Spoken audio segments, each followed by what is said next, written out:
Hey, what's up guys? It's Pete with MixBetterNow.com, and here we are continuing mixing with the 80-20 rule. This round we're going to be talking about doing some compression.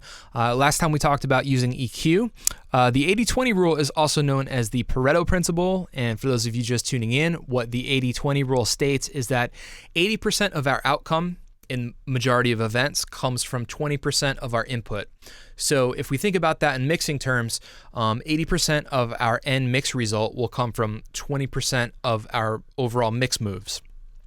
What does that mean? To me, it means that the broad strokes of mixing are infinitely more important than the tiny minutia of mixing or the little, tweaking individual tracks. I want to focus on things like MixBus processing, treating our all buses, our group buses, sending groups of tracks to buses and processing them from the buses. This is also known as top-down mixing. And I feel like we can, essentially shape a whole lot of the mix sound just from these moves alone.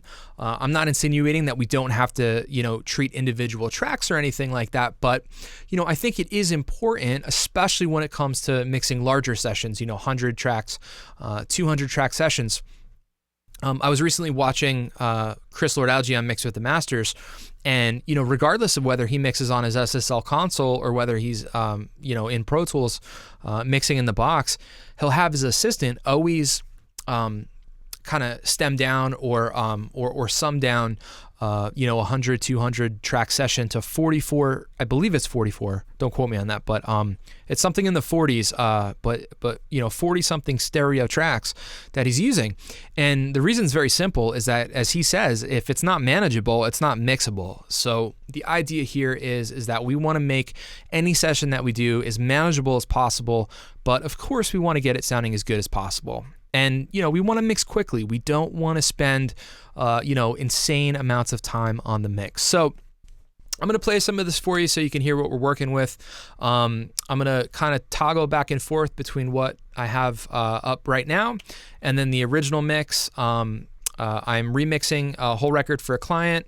This track is The Limit by Matt McKelkin. The original mix that you hear, I did not mix. Like I said, I'm just remixing the record. And then we'll dig in and talk about doing some compression to our overall mix here, okay? Let's check it out. The walls won't give up any answers. The ceiling tells a tale. I burned too many holes into the past. I can't make out a single sound. I'm hanging on to the telephone. The more I say, the less I know.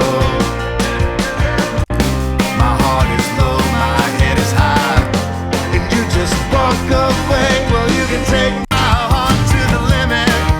It'll keep me coming back for more. All right. So what I've done thus far is I just have the faders up pretty much on the majority of the mix. The only thing that I've really done some treatment to is I just threw a little bit of EQ and a little bit of compression on our lead vocal here. Just a little bit of parallel compression and a little bit of reverb and delay. The walls won't give up any answers. The ceiling tells a tale. I burned too many. So that's really all that I've done. Like I said, everything else is just faders up. In the last video, we talked about EQing our MixBus. Now, I think it's, when talking about the 80-20 rule, we want to affect as many things as possible, as quickly as possible, and what better place to do that than on the MixBus? So MixBus processing to me is absolutely paramount. It is definitely a part of my sound. I like to use a lot of MixBus processing. I like to get as far as I possibly can on the MixBus without touching an individual track. I like to get the mix sounding as good as I possibly can. That being said, let's just take a quick peek at what I did last time. Here I'm using the Brainworks BX Digital V3. Now it doesn't matter what plugins you use, what EQ, compressors, none of that matters, of course. I just really want to emphasize the concepts as always. But what I'm doing is I'm just kind of getting rid of some of the low end here via a high pass filter. So just removing some of the subby kind of rumbly low end that we're not going to hear, not going to need. It's going to give us some headroom and it's going to clean up the mix for us. I am removing some low mids around 500 on both the mids and the sides. And then we are doing a gentle 8K shelf boost around 2 dB. And then I'm also taking advantage of this mono maker that we have here, which is indigenous to a lot of the Brainworks products. And basically everything under 100 hertz is going to be summed to mono.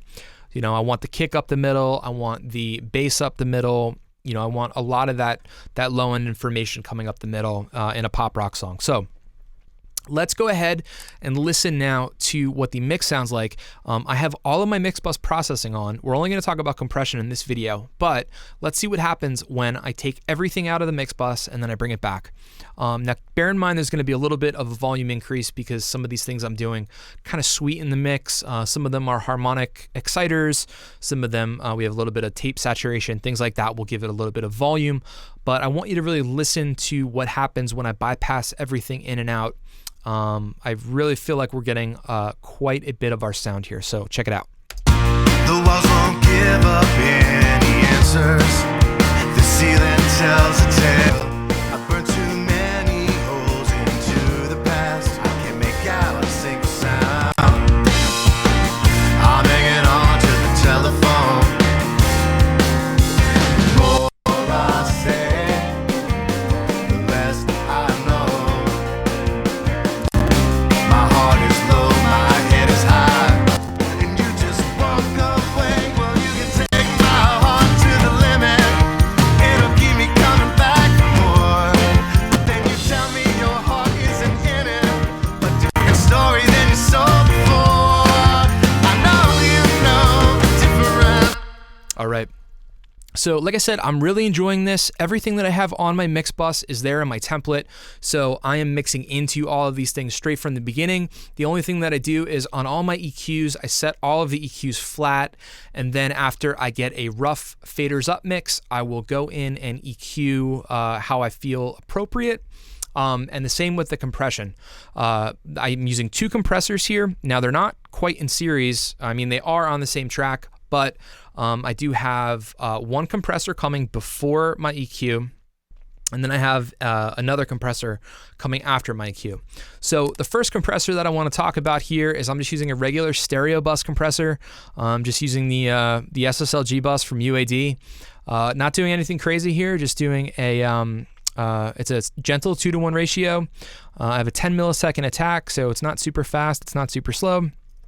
And using the fastest release possible, which is 100 milliseconds, and then I am just leveling that up with the makeup gain.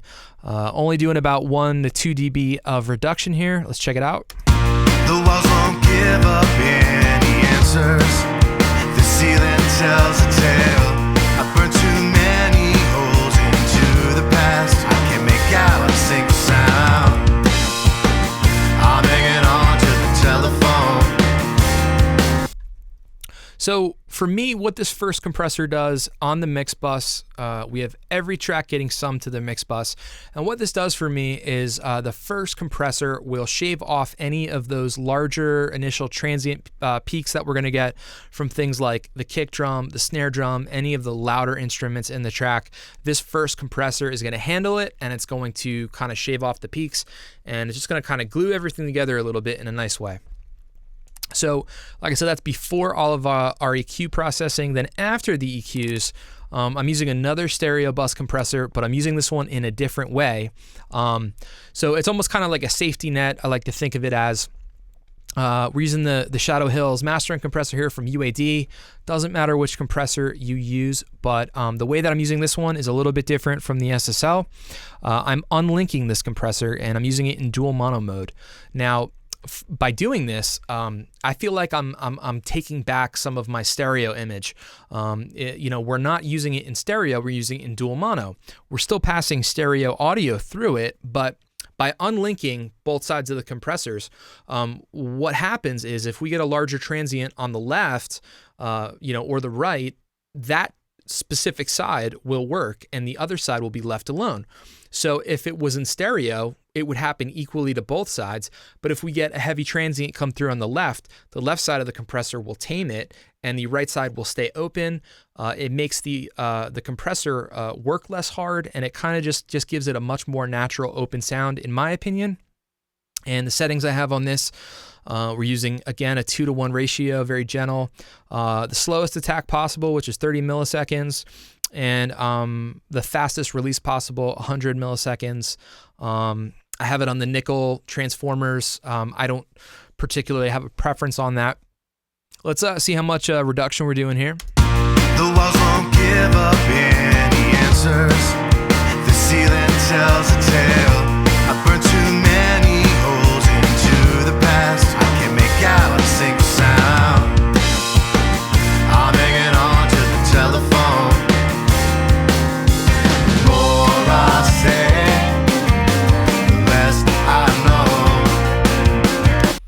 So what's so cool about this is that, like I said, from our MixBus, we can shape so much of the way that our mix sounds already. I feel like this mix is already taking a great shape. It's already competing with the original mix. And, that's how I like to use the second compressor. So the first one does, I would say, more of the heavy lifting, and the second one is just kind of, a safety net or another gel stage, if you will. Because, on the EQs, I do, I boost and I cut, so it's not just one or the other. And I just feel, I kind of like the way it sounds. I would rather have two compressors each doing 2 dB of gain reduction than one compressor doing 4 dB. I think it sounds more natural. I think it, especially on the MixBus, it's important. I think you either want things to sound transparent and natural, or you want them to sound very specific and vibey, and make a statement, because it's affecting every single track in the session. So, all right, that is using compression and with the 80-20 rule or the Pareto principle. In the next video, we're gonna keep going. We're gonna be working backwards here. So we'll go check out the all buses, and then we'll look at the buses I have set up. I'll explain a little bit more of the routing that I'm using, and we'll continue mixing The Limit by Matt McElkin. All right, my name is Pete from Mix Better Now, and I appreciate you guys watching as always. I hope you have a great day. If you haven't already, please do me a favor. Please hit subscribe, please hit like, and please click on the link below.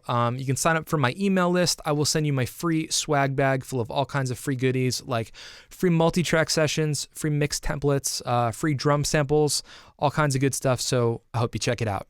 All right, that's it for me. Hope you have a great day. See ya.